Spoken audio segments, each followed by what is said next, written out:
Can text structures help us with short answer questions? Why, yes, they can. Short answer questions are also known as TBQs, text-based questions, or open-ended response questions, constructed responses. First off, we would start by reading something short, like The Wolf and the Goat. And then we would write questions about the story. You can see these question stems span from early childhood, from numbers 1 and 2, up to the sophisticated numbers 25 and 26 that probably would require a more sophisticated reader. At any rate, you would choose one of those and write a question. If everybody wrote a question, we'd have a pretty nice bank of questions.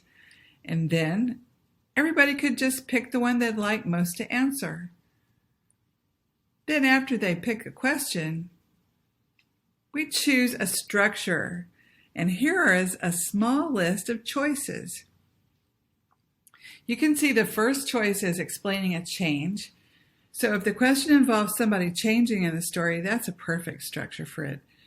The second one is figuring out the reading. And it's an easy way to retrace your mental steps as you're reading. The third one is well known all over the country, race. Restate the question, answer it, cite evidence from the text, and explain what that evidence means. And then finally, QA 1, 2, 3, 4, 5, you get the question and you answer it. Then you enlist the help of someone else to read those questions to you, to help you answer as though you're talking to a person. That one converts your answer into more of a dialogue so that you can make sure that you've actually answered the question. It's helpful to take this bank of questions, or at least the stems of the questions, and tape them into your writer's notebook or your journal so that you can use them for anything that may come along. Also, see that little handy-dandy pocket there? It's a sticky note turned into a pocket that holds the structures.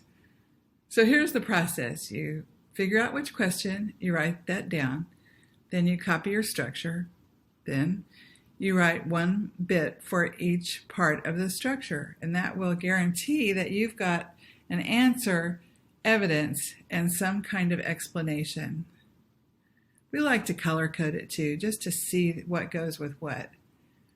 And again, don't forget to keep copies somewhere that you can use as a template from now on. Here's a question from The Cat and the Fox. What sentence expresses a turning point?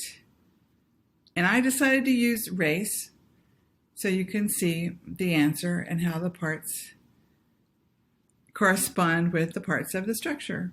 Now, those questions were about plot, setting, character, understanding basically the story, including theme, making inferences about the characters and what they're saying and doing. Here are the bank of author's questions.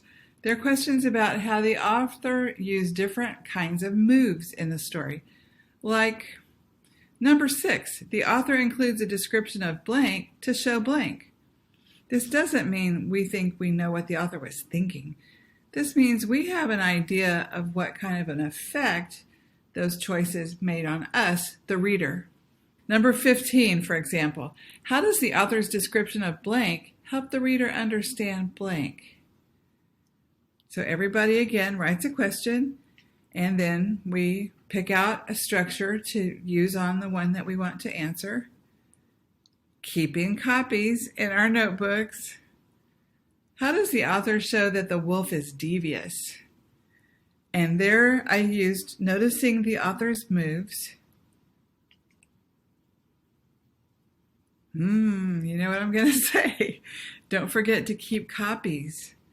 Because with practice, you get better and better at answering these. And you can use them for just about anything. Here's another fable about 2 pots. How do you think the brass pot feels at the beginning and end of the fable? There's the use of explaining a change. You can use it on poetry. You can use this whole process on anything you want. There's the frog prints we read and wrote questions to go with that. It doesn't matter what you're reading. It could be fiction, it could be nonfiction, it could be any genre, and you and your students can write questions and answers. Why not turn the question writing over to the students? They'll write better answers if they were the authors of the questions. But what do you call one of those kernel essays if you explain every sentence, if you add a little bit more detail to the parts? Before you know it, you'll have a literary essay or literary analysis. Are there other ways to write essays besides starting with a question? Well, yes, there are. And we'll look at some of those next.